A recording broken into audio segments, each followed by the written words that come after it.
या रेड भी है, ऐसा जेनरिक मार्केट जेनरिक वन मान के नहीं चल चल सकते कि ग्रीन है तो ग्रीन का वही रहेगा सिंबल, मतलब एग्जैक्ट टाइमिंग्स जो है उसी समय आप प्रॉफिट बुक कर सकते हो, दैट्स द मेन थिंग। तो टाइम तो वही थोड़ा थोड़ा सीखने को मिल रहा है। हाँ, टाइम से राइट। Perfect perfect. कुछ होमवर्क दे रही हूँ मैं, ओके। वो पहले लिख लीजिए। आज हमारी क्लास जो होगी ना वो फंडामेंटल की क्लास रहेगी, लाइव प्रैक्टिकल्स भी मैं लूंगी। आप लोगों ने टर्मिनल्स डाउनलोड किए? किसी के पास हुआ टर्मिनल डाउनलोड? नहीं नहीं, हो। वही पूछने वाला था मैम कि आपके यहाँ पे क्या स्क्रीन में जो दिख रहा है वो टर्मिनल का बात करो क्या? नॉर्मली हम लोग तो वो यूज करते हैं, जैसे कोई ऐप हो गया, जैसे आप स्टॉक्स हो गया या फिर कोटक ये वाला सिक्योरिटी का ऐप। टर्मिनल रहेगा। हाँ, तो उसमें और इसमें करने का क्या मतलब ये रहता है डिफरेंस? कैसे रहेगा ना, 24/7 फ्लक्चुएशन आप लोग देख पाओगे ना। जैसे कि अभी मैं आपको समझा ओके। ही देती हूँ, चलिए। स्क्रिप्ट के नाम है, ठीक है, जो भी स्क्रिप्ट, अब आई एम अ ब्रोकर तो मेरे पास लॉट्स ऑफ स्क्रिप्ट रहेगी। ओके देखिए यहाँ ओके। पे bid price and offer price, जो श्लोका का क्वेश्चन था परसों, तो बिड क्वांटिटी है 12 और सेलिंग क्वांटिटी है 267, तो बायर्स एंड सेलर्स हो गए ये दोनों। बाइंग प्राइस, सेलिंग प्राइस, आप यहाँ पे बार्गिन आप लोग यहाँ पे कर सकते हो 262.75 263। तो यहाँ पे देखो काफी सारी जगह पे आप पॉइंट्स में काम होते हुए देखोगे। 6 रुपीज 90 पैसा, 9 रुपीज 45 पैसा, 69.5, 430 पैसा, तो डिटेल्स पॉइंट्स दिखता ऐसे है होते इसमें। हैं। अब जहां कहीं पे भी FUT लिखा होगा, लाइक फ्यूचर आपके सामने लिखा होगा, तो वो फ्यूचर का ट्रेड रहेगा। जब आप लोग यहाँ पे आ जाते हो ना तो ये स्लो हो जाता है, तो यहाँ पे ना फ्यूचर के ट्रेड दिखेंगे। देन इन दोनों के इसमें लास्ट ट्रेड जो हुआ है, देखिए 63.20 एंड 63.30, तो बायर्स ने चॉइस किया कि सेलर का ही प्राइस उसने लेने का सोच लिया और 63.30 पे वो ट्रेड हुआ। फिर परसेंटेज ऑफ चेंजेस, कल से आज ये स्टॉक कितना बड़ा है, average okay. Trade price, then open, low and high, इतनी ही चीज है जब आपके सामने टर्मिनल हो तो बहुत जरूरी होती है। इन्हीं चीजों से हम लोग फिर लाइव ट्रेड कर सकते हैं। लाइव ट्रेड बहुत इंपॉर्टेंट होता है, इसलिए मैं हर एक को बोलती हूँ कि ये टर्मिनल अगर आपके सामने रहेगा तो ऑलवेज बेस्ट। मैम, इसका कॉन्फ़िगरेशन कैसे करना है, आप जरा इसमें डिटेल्स बता दीजिए, ये आप आपके कैसे? ब्रोकर से पूछ सकते हो, ये आपके ब्रोकर अवेलेबल करके देंगे आपको। अच्छा। आपने कहाँ ओके। बोला था मुझे? कोटक सिक्योरिटीज में। हाँ, वो आपको डाउनलोड कर देंगे सर, आराम से आपको अच्छा। डाउनलोड कर देंगे। अच्छा, उनसे वो करना पड़ेगा, ओके, हाँ, कोऑर्डिनेट अगर करना आप HNI क्लाइंट में आते हो तो बेझिझक वो आपका टर्मिनल रिमोट पे लेके आपको डाउनलोड कर देंगे। ओके। ठीक है, तो पहले जीरो लॉस स्ट्रेटेजी का प्रॉफिट बुक करें कि होमवर्क ले, क्या करें आप बताओ?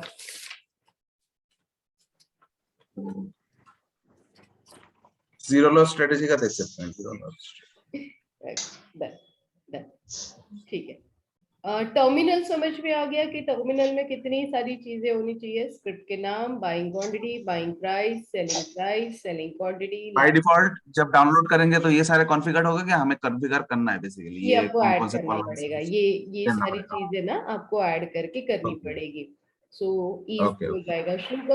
अब फंडामेंटल्स में हमें स्टॉक कैसे एनालिसिस करना है, ये बहुत जरूरी होता है। जब आप फंडामेंटल स्टडी करते हो, देखिए फंडामेंटल स्टडी के लिए हमें स्टॉक एनालिसिस करना पड़ता है। स्टॉक जब आप एनालिसिस करते हो तो उसके अंदर की न्यूज हमें मिलनी होती है। मोस्ट ऑफ टाइम आज अगर आप देखोगे तो जो स्टॉक बढ़े हुए हैं उनकी न्यूज ऑलरेडी आ चुकी है, तो हमें वो न्यूज पहले कैसे रियलाइज करनी है। देखिए न्यूज़पेपर का एक ही पेज आपने फाइंड आउट किया, अगर 2 दिन आपके पास टाइम है और आज का न्यूज़पेपर अगर आज पूरा पढ़ते हो तो आपके पास भी इतनी सारी न्यूज आ जाएगी जो मेरे पास है। तो सबसे पहले जब आप फंडामेंटल स्टडी शुरू करते हो तो आपको जानना है क्रूड ऑयल का रेट, तो लिख लीजिए। अभी के लिए फिलहाल क्रूड ऑयल का रेट है 80 रुपीज प्रति बैरल। इससे भी आपको मुझे स्टॉक्स देने हैं। अब होमवर्क मैं इसलिए दे रही हूँ आपको कि आप लोग मुझे मंडे के दिन स्टॉक बताने वाले हो कि शीतल इससे रिलेटेड ये वाले स्टॉक चलने वाले हैं, ये वाले स्टॉक नीचे आ सकते हैं। देन जब आप टेक्निकल में शिफ्ट होने वाले हो तो आप सीखने वाले हो विक्स। विक्स मतलब वॉलेटाइल इंडेक्स। तो जो वॉलेटाइल इंडेक्स है वो भी बहुत जरूरी होता है। 18.23 अभी के लिए आप लिख लीजिए। अब आते हैं बॉन्ड यील्ड पे। देखिए मोस्ट ऑफ टाइम जैसे मैंने बोला कि हमारे यहाँ पे एफडीज होती है, वैसे ही एफआईज के पास ज्यादातर बॉन्ड में खरीदारी होती है। और बॉन्ड का रेट अगर इंटरेस्ट रेट अगर बढ़ जाता है तो मार्केट के लिए थोड़ा सा हानिकारक होता है। तो 1.69 बॉन्ड यील्ड का लास्ट 10 ईयर का इंटरेस्ट रेट है ये।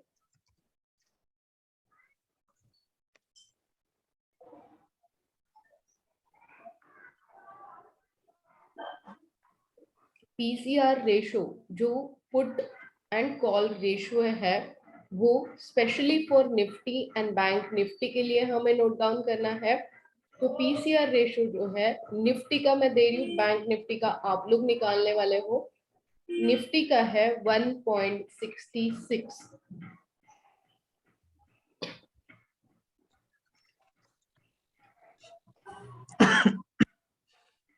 उसके बाद में फर्स्ट न्यूज, ये चारों चीजें बहुत जरूरी रहेंगी जब आप फंडामेंटल स्टडी करने के लिए बैठोगे। कल फेड का मीटिंग हुआ, तो फेड के मीटिंग में पहला न्यूज आपको लिखना है। कल फेड की मीटिंग में महंगाई पर चिंता जताई गई है, मतलब महंगाई बढ़ रही है। तो महंगाई बढ़ रही है तो फेड क्या करेगी वहां पे कि बॉन्ड खरीदने में ज्यादा फोकस करेगी और बॉन्ड खरीदेगी। मतलब उन्होंने बोल दिया है 2022 तक बॉन्ड में टेपरिंग खत्म हो जाएगा और इंटरेस्ट रेट बढ़ाया जाएगा। देखिए अभी मैंने बताया आप लोगों को कि इंटरेस्ट रेट बढ़ता है तो मार्केट के लिए हानिकारक रहेगा और फेड के मीटिंग में यही डिसाइड किया गया है। तो अभी आपको सोचना है, आपको पॉइंट नोट डाउन करने हैं कि इसका कौन से सेक्टर्स पे इफेक्ट होगा। मैं आपको बताने ही वाली हूँ बट ये आपके होमवर्क के लिए मैं बता रही हूँ कि इस न्यूज का इफेक्ट आपको कौन से सेक्टर्स पे हो सकता है आने वाले कुछ दिनों में। फंडामेंटल्स हम लोग जब देखते हैं ना तो लॉन्ग टर्म के लिए देखते हैं, हम लोग शॉर्ट टर्म के लिए फंडामेंटल्स नहीं देखेंगे, हम लोग थोड़ा लॉन्ग टर्म के लिए देखेंगे, मिड टर्म के लिए देखेंगे। तो आने वाले कुछ दिनों में कौन सा सेक्टर वीक रह सकता है, कौन सा सेक्टर अच्छा रहता है, ये आपको देखना है। कल अगर आप मॅम फेड काय आहे? फेड म्हणजे युएसए ची जशी आपली मीटिंग असते ना तशी फेड म्हणजे युएसए मध्ये एक मीटिंग असते, that is called a Fed म्हणतात त्याला।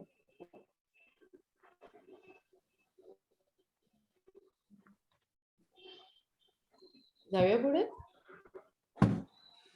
हाँ। उसके बाद में एशिया और यूएसए मार्केट में मंदी थी कल के दिन में, बट कौन सा मार्केट पॉजिटिव था आप लोग मुझे बता पाओगे?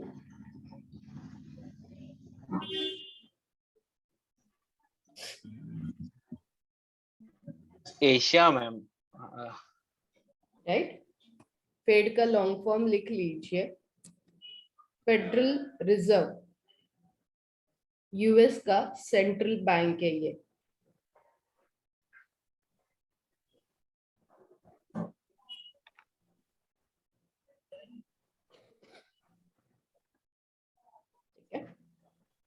यूरोप मार्केट प्लस में था, यूएसए और एशिया मार्केट मंदी में था।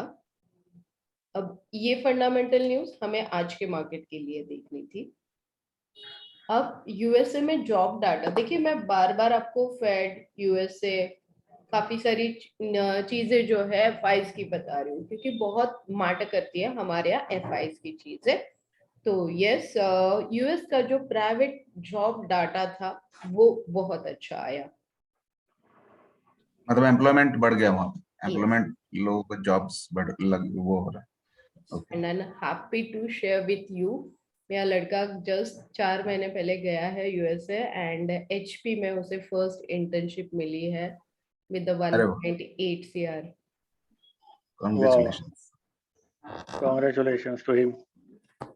Congratulations, sir. Gold and silver में मंदी थी कल के दिन में। जैसे ही हम लोग क्रूड ऑयल देखते हैं, विक्स देखते हैं, बॉन्ड देखते हैं, पीसीआर रेशो देखते हैं, वैसे ही आपको गोल्ड एंड सिल्वर का रेट भी देखना है। वो कौन से सेक्टर्स पे, gold and silver related sectors पे वो मैटर करेगा। तो काफी सारी चीजें जब मैटर करती है तो वो आपको देखनी बहुत जरूरी होती है। इसीलिए गोल्ड एंड सिल्वर मोस्टली हमें सुबह देखना ही है। देन AMFI, इसका लॉन्ग फॉर्म भी लिख लीजिए अगर आपको चाहिए। Yes sir, AMFI, association of mutual fund in India. AMFI, association of mutual funds in India. अब पहले जो स्टॉक थे, Zomato, Nykaa, Paytm and PB infra, ये जो स्टॉक थे ये लार्ज कैप में लेके आए हैं AMFI। ठीक है, अब इसके ऊपर काफी अच्छा असर हो सकता है जब AMFI इनको शॉर्ट मतलब लाइक स्मॉल कैप से लार्ज कैप में लेके आती है, तो definitely good for company fundamentals. Ma'am repeat करा ना प्लीज, मी डिस्कनेक्ट झालेलो. Yes, Zomato, Nykaa, Paytm and PB infra. AMFI चा लॉन्ग फॉर्म लिहिला तुम्ही? ठीक है, done. AMFI, association of mutual fund in India, ने इनको लार्ज कैप में शिफ्ट किया है।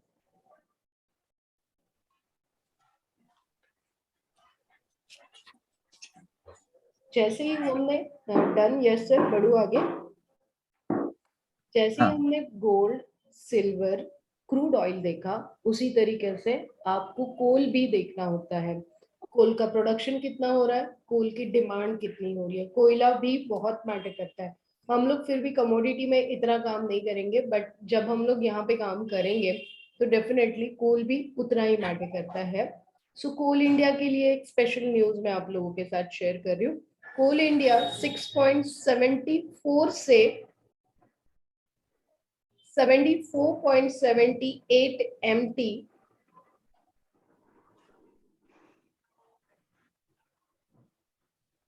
का प्रोडक्शन बढ़ गया है, डिमांड बढ़ गई है। इंटरनेशनली भी कोयले की कीमत बढ़ रही है। और सबसे बेस्ट थिंग यहाँ पे है कि इंडोनेशिया और ऑस्ट्रेलिया में कोल का प्रोडक्शन कम हो रहा है, उन्हें काफी दिक्कतें फेस करनी पड़ रही है। तो यहाँ पे और एक दो स्टॉक आपके सामने आ जाते हैं। अडानी एंटरप्राइजेस को जो भी इंपोर्ट एक्सपोर्ट का है वो सारा NTPC को देने के लिए गवर्नमेंट ने बोल दिया है। तो अभी आपकी लिस्ट में कोल इंडिया आ गया, अडानी एंटरप्राइजेस आ गया एंड NTPC आ गया।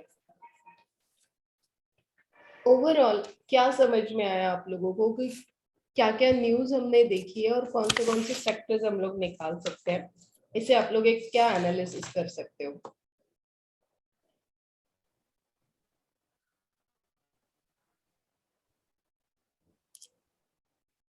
क्या लग रहा है मैडम इसमें पहले मुझे एक छोटा पॉइंट बोलने का, सॉरी मैं थोड़ा 5-10 मिनट लेट ज्वाइन किया था। सो मैं हिंदी में बात कर रहा हूँ, मैं भी प्रताप और बाकी सर है इसके लिए मैं, so I hope you are okay. ठीक है, सो मैंने क्रूड ऑयल के बारे में देखा, मैंने वोलेटाइल इंडेक्स का मुझे पता चला। उसके पहले जो आपने बोला था ना मैडम, वो मेरा रह गया था। क्रूड ऑयल का 20 रुपीज पर बैरल है, 80 रुपीज 80 रुपीज है। वोलेटाइल इंडेक्स 18.23 बोला आपने।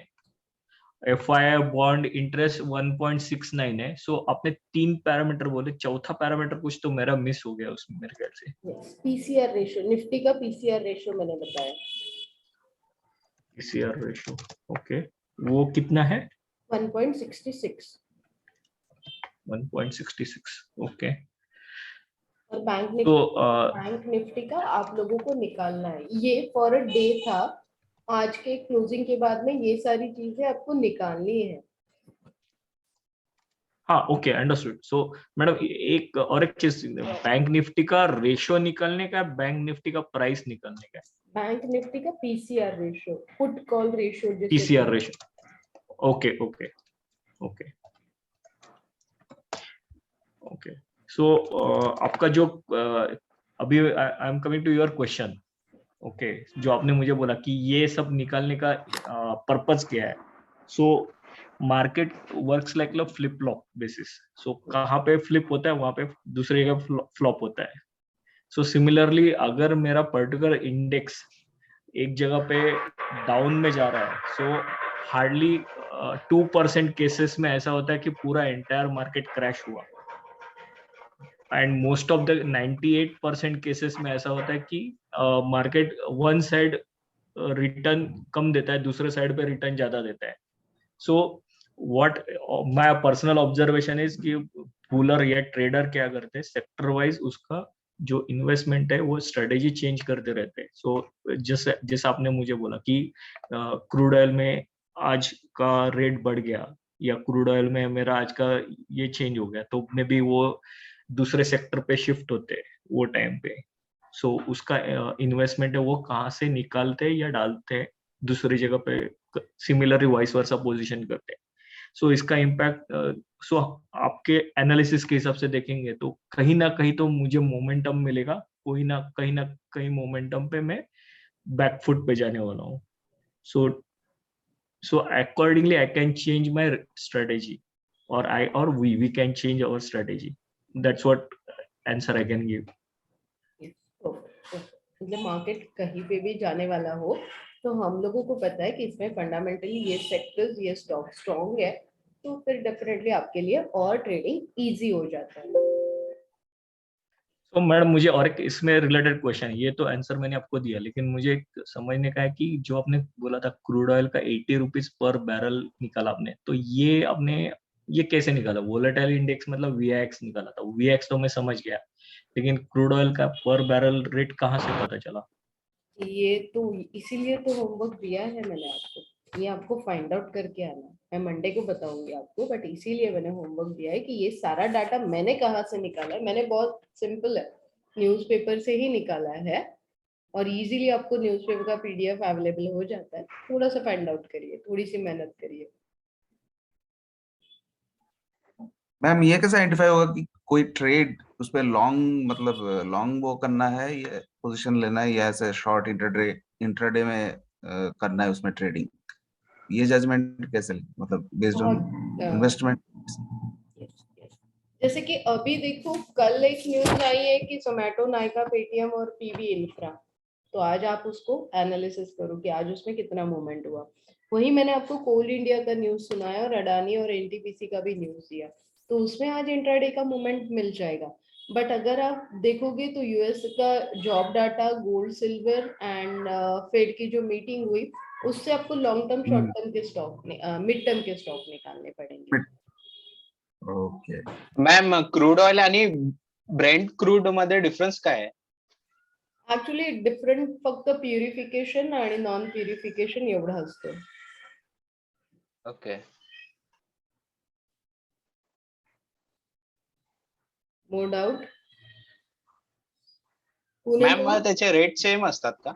नाही नाही, रेट्स वेगवेगळे असतात. डेफिनेटली रेट्स वेगवेगळे असतात, डॉलर्स मध्ये असतात, रेट्स वेगवेगळे असतात. हा तेच. पूनम मॅम, आता मी होमवर्क दिलेला आहे, तो होमवर्क आम्ही व्हिडिओ मध्ये कॅच केलेला आहे. हा व्हिडिओ मी तुम्हाला आता थोड्या वेळाने पाठवते. आता आपण झिरो लॉस स्ट्रॅटेजीचं प्रॉफिट बघूया. Are you okay? स्टेबल झालात तुम्ही? तुमच्यासाठीच आम्ही हो हो हो हो हो हो चालेल. मला फक्त व्हिडिओ पाठवा, तो नंतर मी बघते. हो ओके ओके.